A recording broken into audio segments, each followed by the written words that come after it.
The Lok Sabha witnessed sharp disruption when leader of opposition party Rahul Gandhi was prevented from citing a magazine article during his speech. Defence Minister Rajnath Singh objected, stating that parliamentary rules do not allow members to quote from magazine or newspaper articles inside the House. Speaker Om Birla supported the object and ruled that material from publication unrelated to the official proceeding of Parliament cannot be quoted during debates. He emphasized that discussion must be conducted strictly within the framework of parliamentary rules. Rahul Gandhi maintained that the source he referred was credible from unpublished memoirs of former Army Chief General M.M. Naravane concerning India-China relations.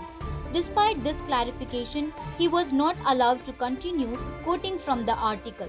Following the ruling, Gandhi questioned the government's resistance, asking why the content was causing such discomfort.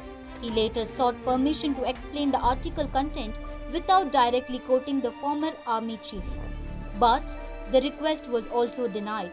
The exchange led to a noisy protest in the House, further escalating tension during the proceedings.